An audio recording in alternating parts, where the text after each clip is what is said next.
El Big Bang es creación de Dios. El Big Bang es el grito del universo al nacer. La ciencia moderna le niega al universo una existencia eterna. Continuamos con el cosmos del libro Para Salvarte del padre Jorge Loring. Todas las palabras que aquí se dicen tal como se escriben en español. Los primeros indicios del Big Bang ya fueron anunciados por el célebre astrónomo Edwin Hubble. Prácticamente todos los astrónomos aceptan hoy la teoría de que el universo apareció en un instante de creación mediante la violenta explosión de una bola de fuego hace unos 15 o tal vez 20,000 millones de años. El universo estacionario de Euler también exige un comienzo de materia, es decir, de una creación. Jacob Seldovich afirma que es ineludible admitir que el universo ha tenido un comienzo. El proceso de la nada a la existencia de la materia solamente nos es posible describirlo con la palabra creación. Para que la materia comience a existir, se requiere un agente no material de infinito poder, de un creador. Físicos y astrónomos apuntan a la conclusión de que el universo fue creado en una inmensa explosión, el Big Bang, hace unos 20,000 millones de años. Para hacernos una idea de lo que es todo este tiempo, si reducimos la historia del universo a un año, el nacimiento de Cristo hace 2000 años sucedería en el último minuto del último día del año.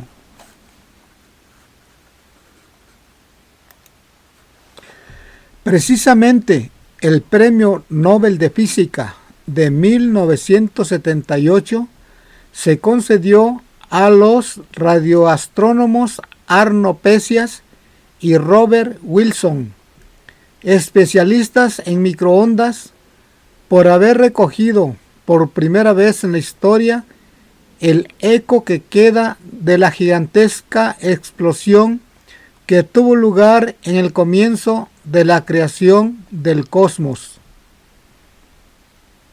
Por eso dijo Arno Pesias: la astronomía nos lleva a un universo creado a partir de la nada. Este descubrimiento, como tantos otros, se produjo accidentalmente mientras investigaban eliminar los ruidos que percibían en sus antenas porque les molestaban en sus transmisiones. El 23 de abril de 1992, un equipo de investigadores dirigidos por Jorge Smoot anunciaba el descubrimiento de fluctuaciones en el fondo cósmico de radiación detectadas por medio del satélite COBE. Este fondo de radiación refleja el momento de la expansión del universo en el que tuvo lugar el acoplamiento entre materia y energía. El mismo Jorge Smoot, astrofísico de la Universidad de Berkeley, California, dijo en una conferencia de prensa en la Sociedad de Físicos de Estados Unidos en Washington: lo que hemos hallado es una prueba del comienzo del universo. Ha sido como ver la huella de Dios.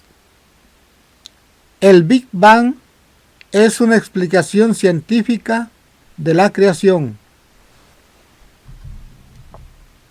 La teoría del Big Bang es actualmente la más aceptada por los científicos para explicar el origen del cosmos, especialmente tras la presentación por parte de Jorge Smoot de unas fotografías de la explosión inicial que puede considerarse como una imagen del Big Bang. Por eso a Jorge Smoot se le ha llamado el hombre que fotografió el nacimiento del universo con el satélite COBE. El COBE ha fotografiado con distintos colores fluctuaciones de temperaturas de irradiación situadas hace 15.000 millones de años luz.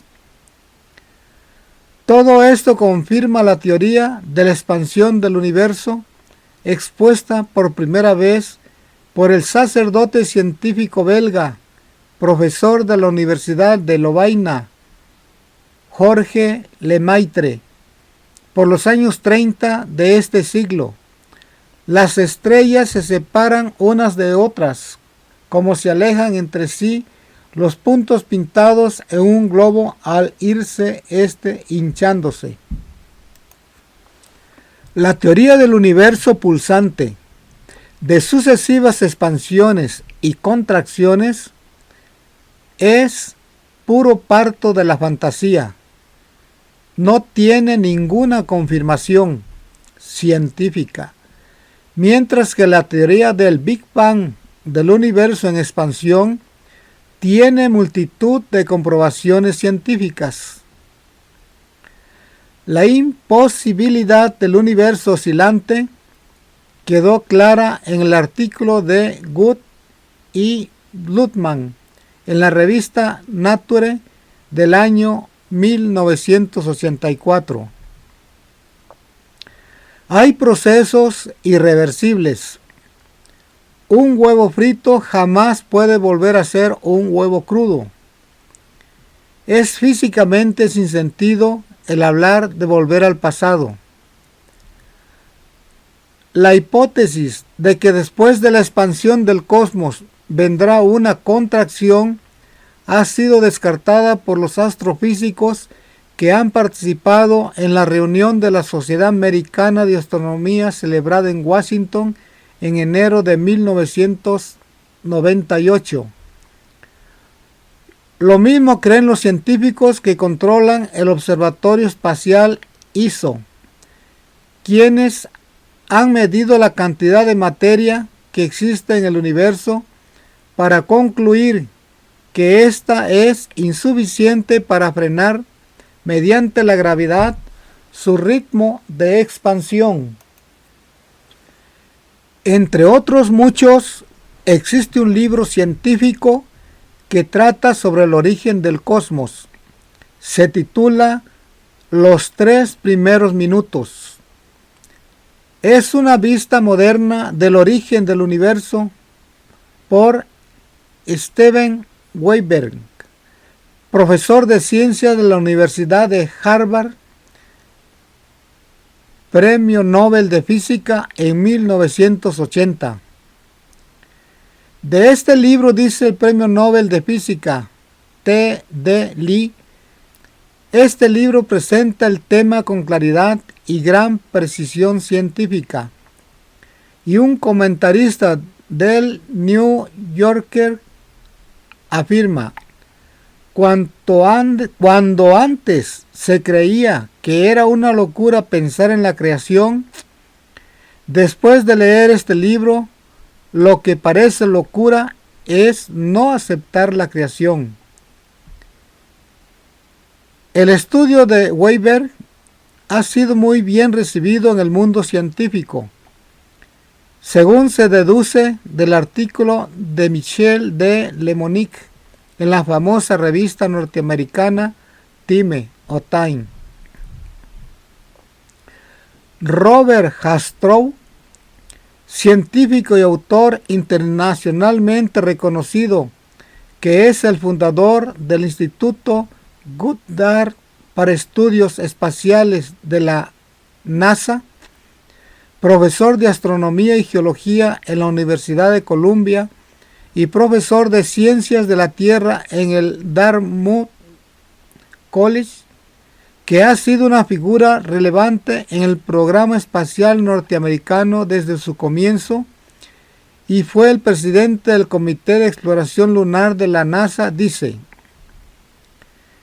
el repentino nacimiento del universo es un hecho científico probado. Fue literalmente el momento de la creación. Y en su libro Dios y los astrónomos dice: cuando el astrónomo llega a la cumbre de sus conocimientos del origen del cosmos, le dan la bienvenida los teólogos que estaban allí desde hace muchísimos siglos. Los teólogos han dicho siempre lo que hoy dicen los astrónomos, que el cosmos comenzó por un acto de creación. El padre Antonio Romañá, 30 años director del Observatorio de Astrofísica del Ebro, que tenemos los jesuitas en Tortosa, me dijo a mí, y yo lo dije en televisión española, citándole a él: hoy, en astrofísica, nadie excluye la idea de creación, y el científico jesuita P. Robert Spitzer, los nuevos hallazgos astrofísicos dejan poco sitio al ateísmo. Hay que aceptar la necesidad de un creador. Por eso dijo Isaac Newton en su libro Principios Matemáticos de la Filosofía Natural que el sistema de los planetas tuvo que ser producido por un ser inteligente. Fred Hoyle, en su obra El universo inteligente, dice: detrás de toda la física que encierra el universo debe haber una inteligencia. Es evidente que el universo ha tenido un principio. En ciencia, al igual que en la Biblia, el cosmos empieza con un acto de creación. Todo esfuerzo para hablar de un universo eterno con materia eterna se estrella contra los datos científicos. Lan Barbour, profesor de ciencias en Carleton, enseña que el Big Bang del universo es una forma de creación divina. El Big Bang es el grito del universo al nacer. Que el universo tuvo principio en un momento dado está confirmado por el mayor acelerador de partículas del mundo, el LEP, inaugurado el 13 de noviembre de 1989 para simular las condiciones que dieron origen al universo. Otro de los argumentos para demostrar que la materia no puede ser eterna es la transformación de unos elementos radiactivos en otros. Si la materia fuera eterna, ya no quedaría potasio 40, ni rubidio 87, ni uranio 235, pues ya se habrían transformado en argón 40, en estroncio 87 y en plomo 207 respectivamente. Por el punto de desintegración de los cuerpos radiactivos, podemos afirmar que la materia no es eterna, pues si la materia fuese eterna, ya se habrían transformado totalmente. Si hoy quedan en el mundo potasio y uranio radiactivos, es porque todavía no han transcurrido los miles de años necesarios para que se transformen en argón y plomo respectivamente. Es cosa sabida que la mitad del uranio que contiene una roca se transforma en plomo al cabo de 4.000 millones de años. También es sabido que si todavía hay uranio, es señal que no existe desde hace una eternidad, pues en ese caso todo se habría convertido en plomo y ya no quedaría uranio en el mundo. La materia tuvo que aparecer en un momento determinado, dice el conocido físico francés Jean-E Charron, y añade: la radioactividad natural proporciona un método sumamente preciso para fechar el nacimiento de la materia. El hidrógeno, que consta de un protón y un electrón, es la base de todos los demás elementos más estables que él. No se retrocede de un elemento más estable a otro menos estable. Es imposible que el universo sea eterno. No quedaría nada de hidrógeno. Es cosa sabida que el hidrógeno se convierte en helio en un proceso continuo e irreversible. Si esto sucediera desde toda la eternidad, ya se habría gastado todo el hidrógeno que todavía se quema en las estrellas, pues la cantidad de hidrógeno del universo es limitada y lo que se pierde no se repone.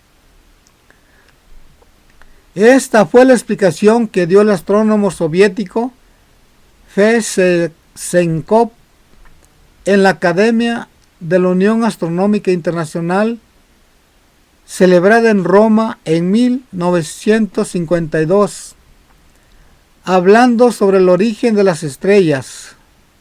No pueden ser eternas, sino que han tenido que producirse en un momento dado. La ciencia moderna le niega al universo una existencia eterna. La ciencia moderna encuentra cada día nuevos datos que confirman la doctrina católica de que el cosmos no es eterno. Por métodos radiactivos se puede calcular la edad de los astros cuyos astrolitos han caído en nuestro suelo. También se ha calculado que la edad de la Tierra es de 4.500 millones de años. En la naturaleza nada se crea ni se destruye, todo se transforma. Pero esto supone una creación previa de la naturaleza. La conservación del binomio materia-energía es una ley de la naturaleza que no tiene sentido antes de la creación del cosmos. Lo mismo que antes de la creación, tampoco existe ni el espacio ni el tiempo, pues el espacio es lo que ocupa las cosas y el tiempo es la medición del movimiento. Si no hay cosas, tampoco hay espacio ni tiempo. La ley de la conservación de la energía se entiende de la suma total de energía de todo orden que el cosmos encierra, como la mecánica, química, eléctrica, calorífica, etc. Pero la energía calorífica se llama energía degradada porque no puede transformarse íntegramente en otra energía. La energía mecánica puede transformarse enteramente en energía calorífica, pero no al revés. La energía calorífica crece continuamente en el universo y como en su mayor parte no es apta para producir de nuevo un trabajo útil, resulta que la energía utilizable disminuye incesantemente. Este proceso de degradación de la energía se llama entropía. La entropía crece sin interrupción hasta llegar a la muerte térmica del universo. La naturaleza tiende al equilibrio. Dos recipientes de agua de distinto nivel, al comunicarlos por un tubo, se nivelan. Un cuerpo frío y otro caliente, en contacto, nivelan su temperatura. Por la ley de la entropía, la naturaleza busca el equilibrio térmico. Ese será el final, la muerte térmica del cosmos. Ahora bien, es evidente que si el universo debe acabar, ha debido también comenzar, porque de otro modo, si el universo hubiera existido desde toda la eternidad, ya se hubiera transformado toda la energía y habríamos llegado ya al fin. Si el cosmos comenzó, necesitó un creador, es decir, Dios. Paul Davies o Davis, profesor de matemáticas del King's College de Londres, dice que el fin del cosmos se calcula para dentro de 100.000 millones de años. Esta continua degradación de la energía, expresada en la ley de la entropía, ha hecho que los científicos abandonen la teoría del universo pendular, pulsante, oscilante, cíclico. Dice, entre otros, Jean Echaron, científico francés, que no hay evolución cíclica. La evolución del universo es lineal. Como el agua que cae desde una cascada produce una energía al mover una turbina, pero esa agua ya no puede volver arriba por sí misma. El sol se está apagando. Su hidrógeno se convierte en helio a un ritmo de 630 toneladas por segundo. Como conocemos su masa, podemos calcular la vida del Sol en 100.000 millones de años.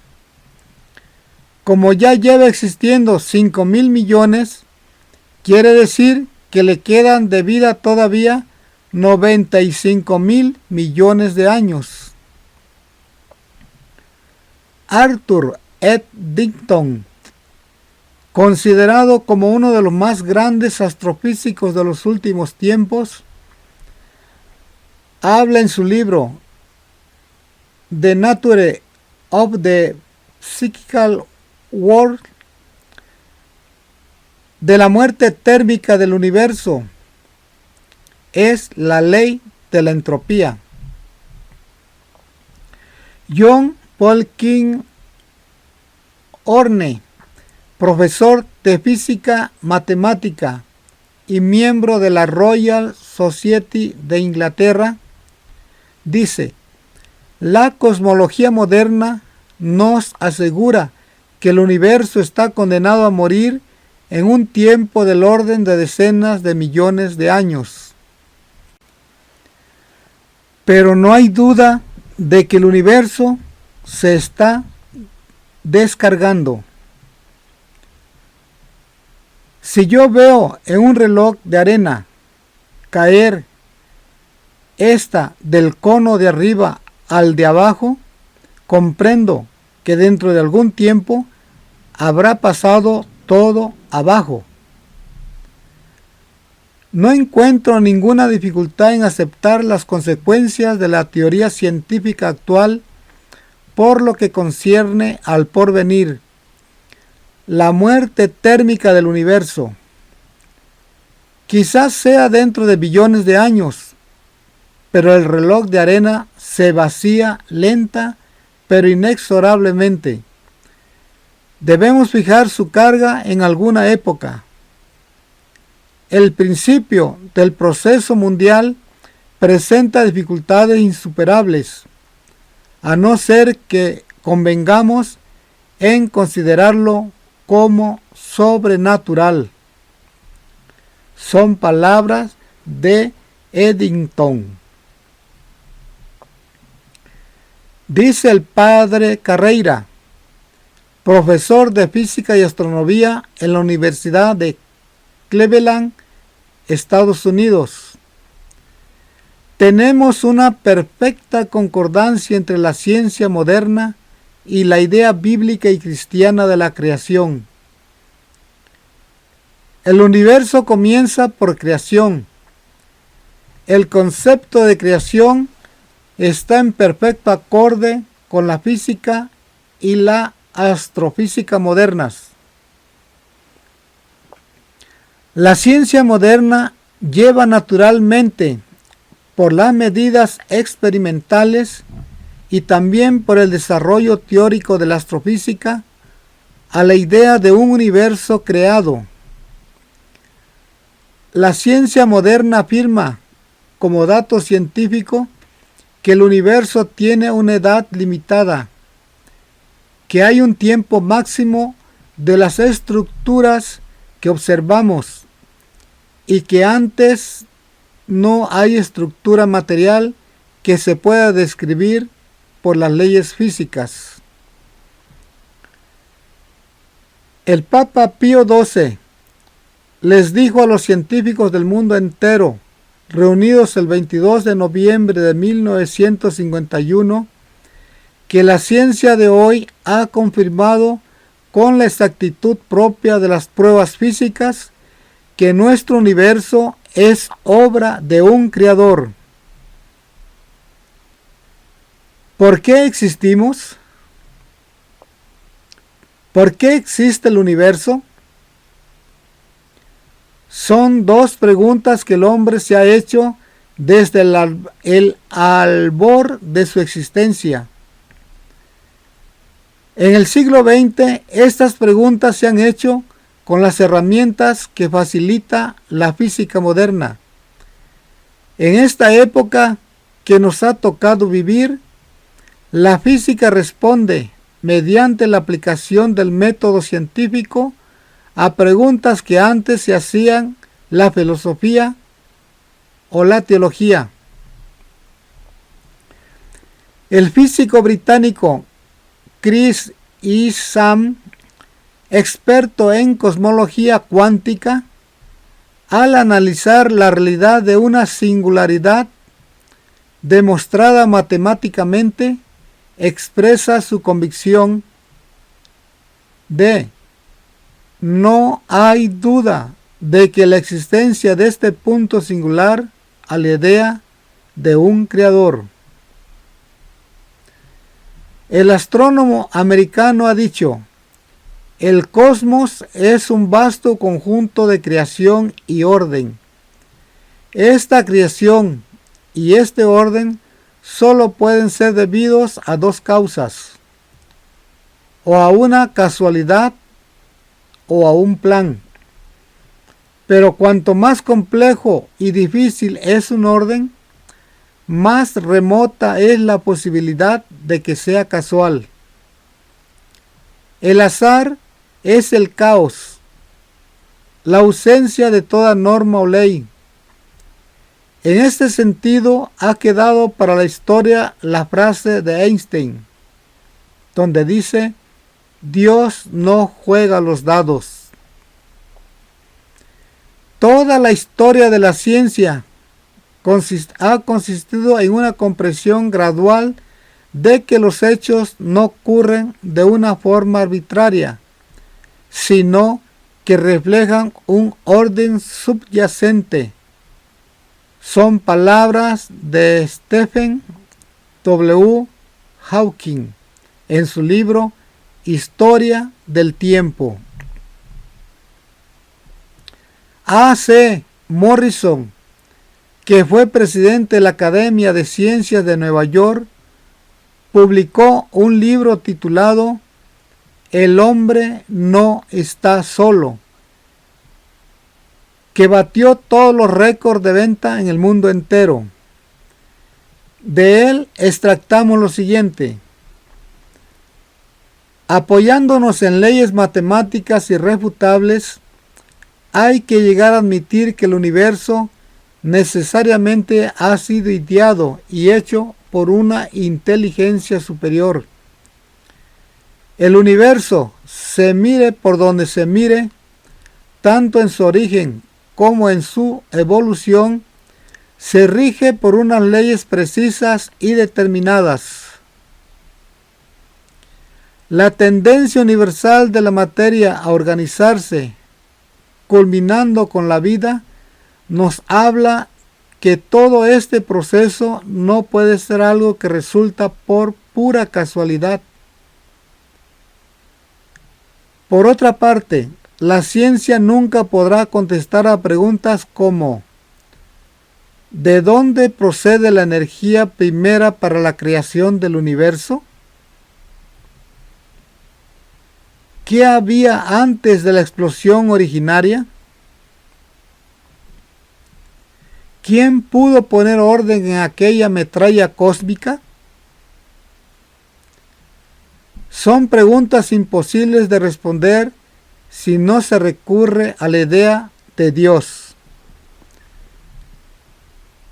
El prestigioso físico actual, Wheeler, se pregunta: ¿por qué existe algo más bien que nada? Evidentemente que la respuesta explicativa es Dios creador. Si no hubiese existido un creador eterno, nada hubiese empezado a existir. Si pensamos un momento hipotético que no existe nada, ni Dios, nunca nada pudo comenzar. La nada puede hacer.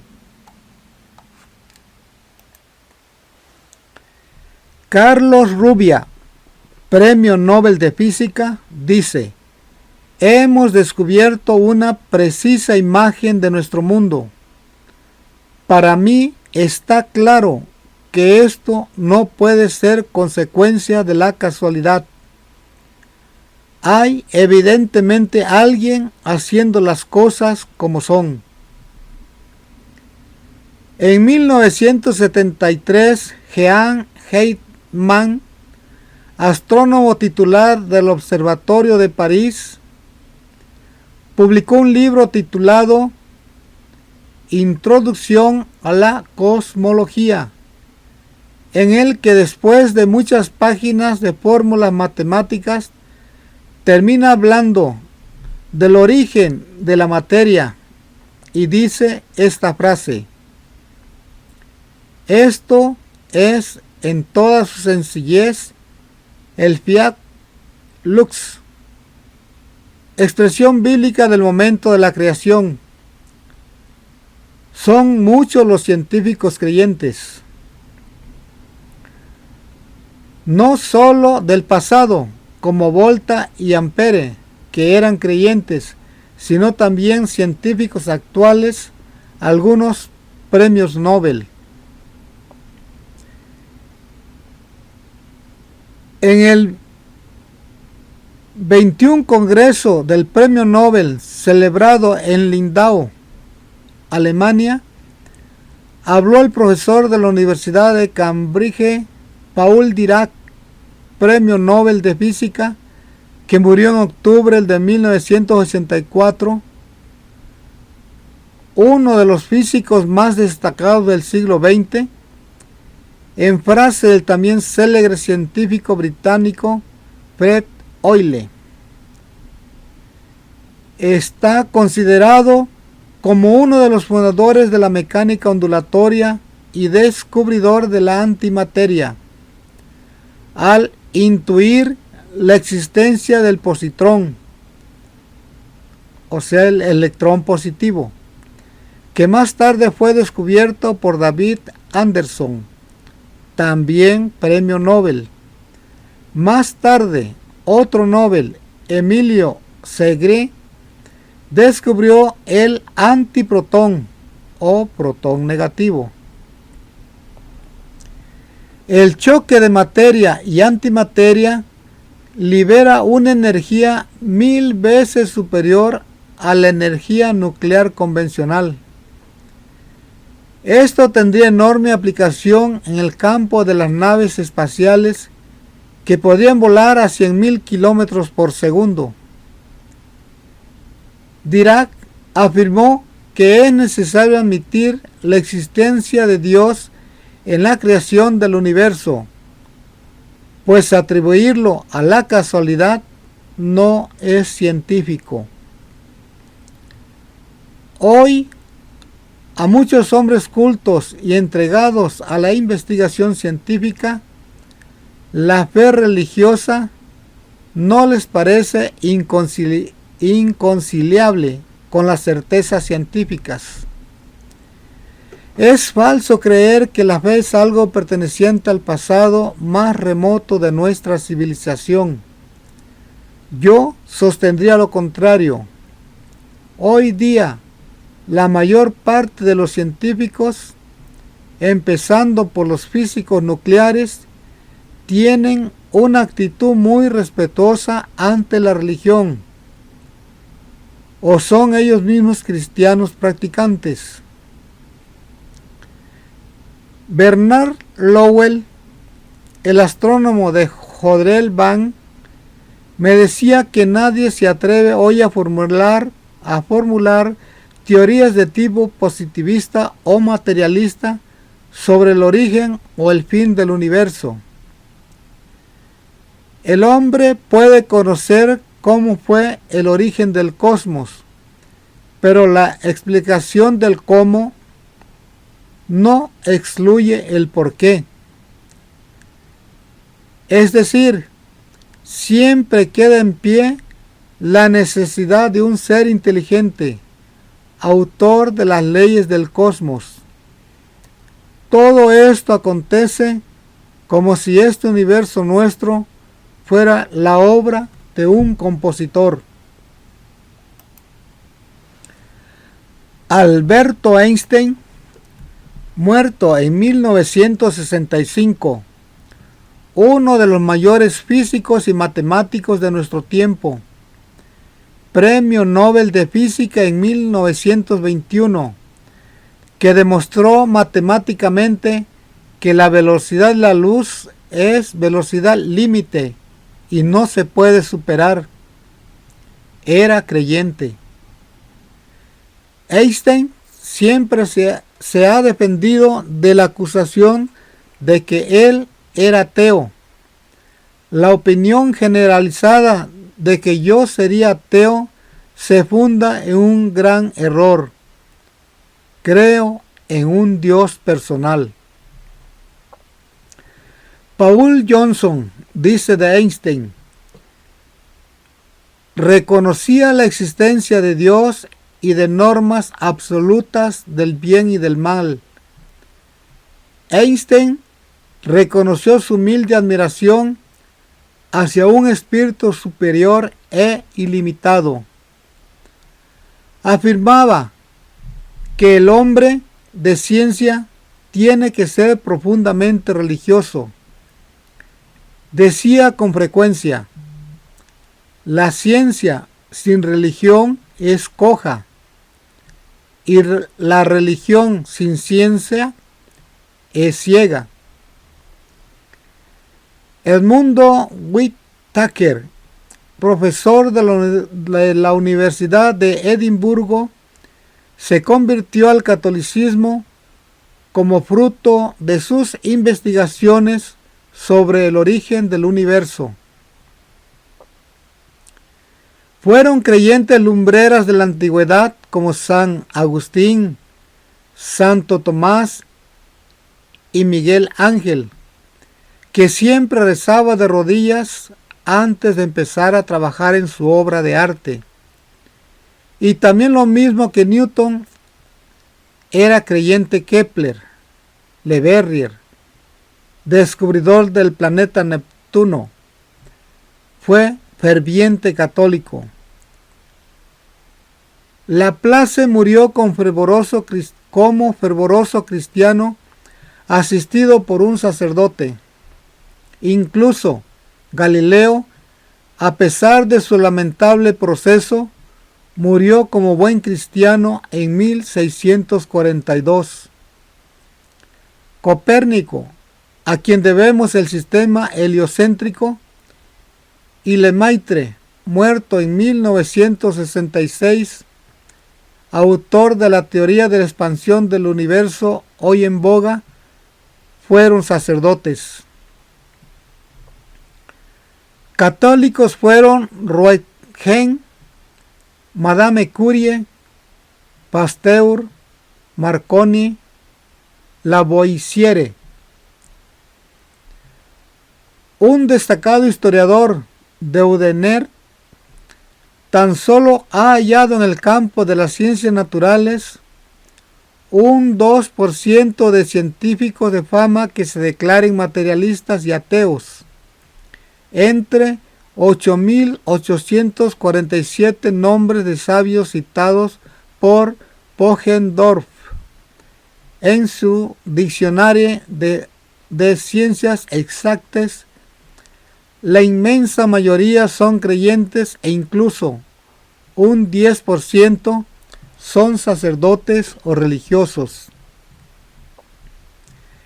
El 1 de febrero de 1976 murió en Múnich a los 74 años de edad Werner Heisenberg, que está considerado como el físico más grande de todos los tiempos. Premio Nobel por sus investigaciones sobre física nuclear.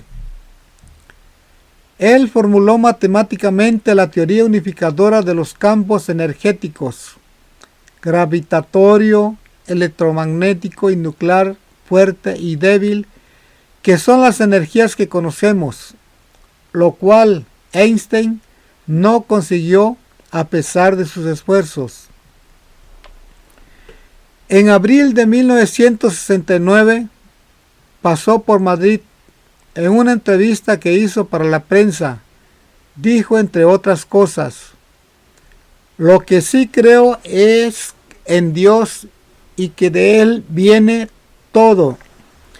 Las partículas atómicas tienen un orden que tiene que haber sido impuesto por alguien.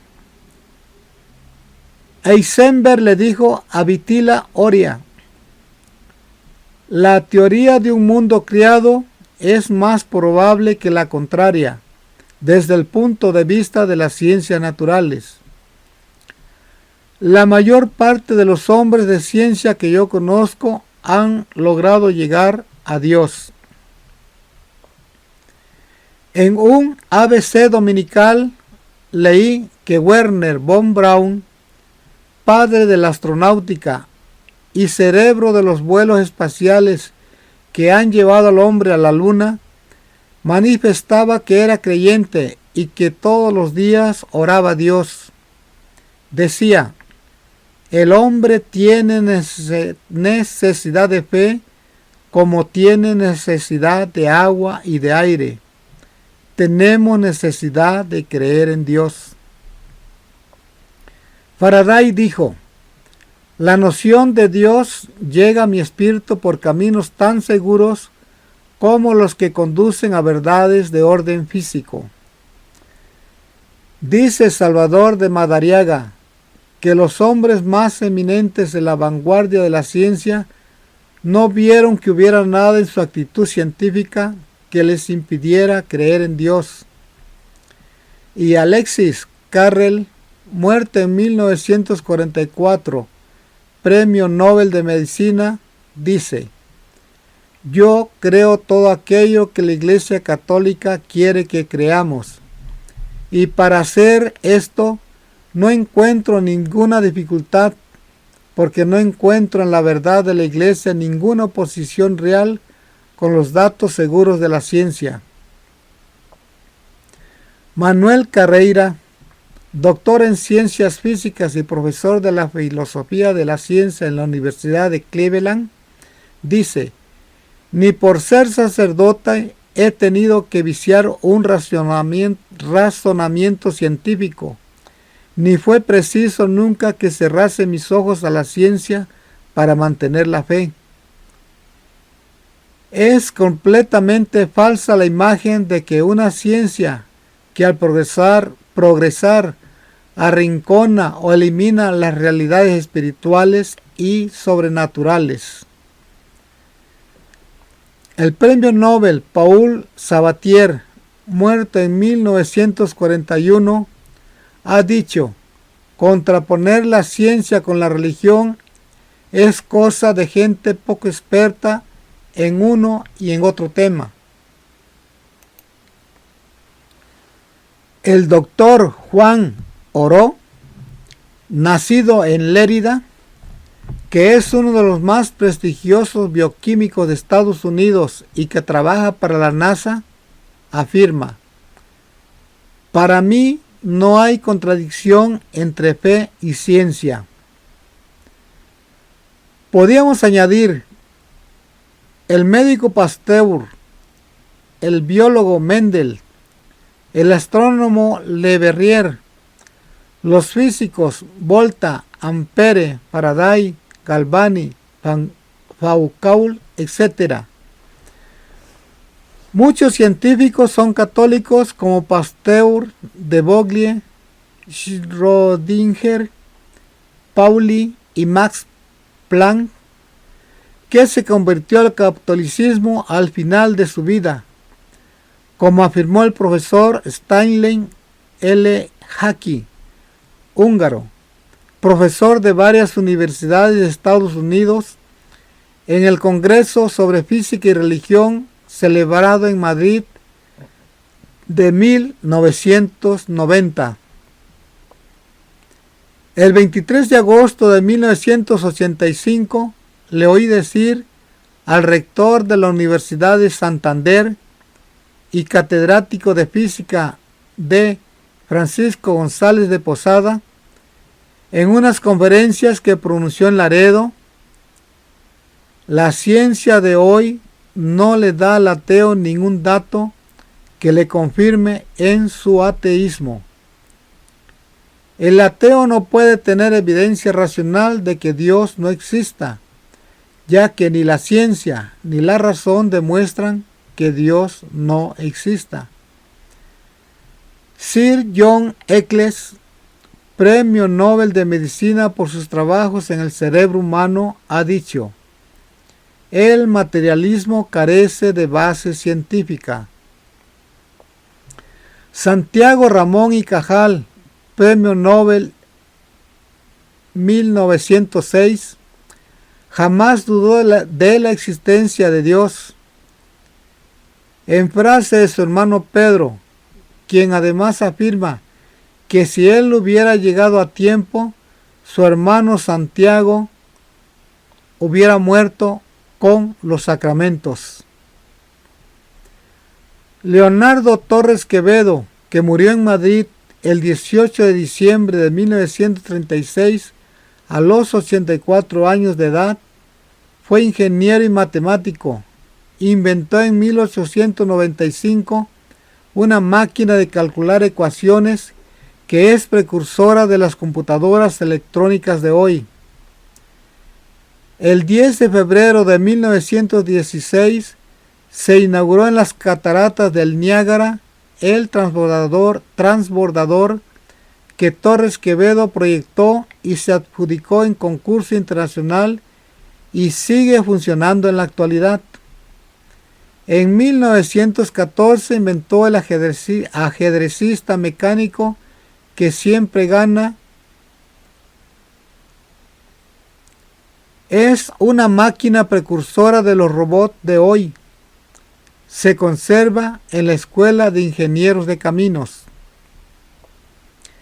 En 1951 fue presentado por Gonzalo Torres Quevedo, hijo del inventor, ayudante suyo y colaborador, en París en un coloquio internacional de cibernética, y dio mate a Tartakower, entonces campeón del mundo de ajedrez. La máquina anuncia por un altavoz al contrincante cuando hace trampa o se equivoca. A la tercera se enfada y no juega más. En 1976 estuve en Toledo predicando conferencias cuaresmales y entonces tuve la satisfacción de conocer a Valentina Torres Quevedo, hija del inventor, que me facilitó los recortes de periódicos que cito. Ella me dijo que su padre murió como un buen cristiano, como había vivido, comulgaba todos los primeros viernes del mes. Según uno de los comentaristas de los acontecimientos internacionales mejor informado de nuestro país, la gran mayoría de los investigadores y técnicos de la navegación espacial, no solo de los Estados Unidos, sino también de la Unión Soviética, confiesan que cuando la conversación ha alcanzado un determinado clima de intimidad, su fe en Dios es más. Casi sin excepción, admiten y añaden que su fe surge como consecuencia de sus mismas investigaciones científicas. Un número cada vez mayor de científicos se está declarando creyente en Dios. 2.300 miembros de la Asociación Norteamericana de Científicos admitan ser creyentes. Según recientes encuestas, el 80% de los científicos se declaran creyentes. Y Pío XII dice: la ciencia moderna confirma que el cosmos que contemplamos salió un día de las manos de un creador. Juan Pablo II dijo en la Universidad de Madrid: la ciencia y la fe no son opuestas, sino convergentes en el descubrimiento de la realidad integral que tiene su origen en Dios. Boris Yeltsin, presidente de Rusia, declaró que el comunismo intentó durante 70 años imponer el ateísmo, pero no lo ha logrado. El soviético Alejandro Solzhenitsyn, premio Nobel en 1970, que estudió matemáticas y física en la Universidad Rostov y luego cursó los estudios de literatura en el Instituto de Filosofía de la URSS, se manifiesta creyente. Es muy conocida la oración que escribió: qué maravilla es vivir contigo, Señor. Qué fácil me es creer en ti. Tú me envías la clara certidumbre de tu existencia. Chavanis, después de entrevistar a varios pensadores ateos, afirma: pensaba encontrar en ellos un ateísmo riguroso y bien fundamentado, pero lo que había era ausencia de búsqueda de la verdad absoluta. Dijo Pascal: muchos están siempre dispuestos a negar todo aquello que no comprenden. La increencia de muchas personas tiene su origen en su ignorancia religiosa. A nadie le puede convencer lo que no conoce. Yo no puedo opinar sobre la comida de Kenia, pues no sé lo que ahí se come. Sería interesante contar las páginas que ese ateo ha leído de su profesión y las que ha leído de cultura religiosa. Seguramente la diferencia es enorme. ¿Cuál sería su información profesional Si invirtiéramos los números, nos vamos a extrañar de su ignorancia religiosa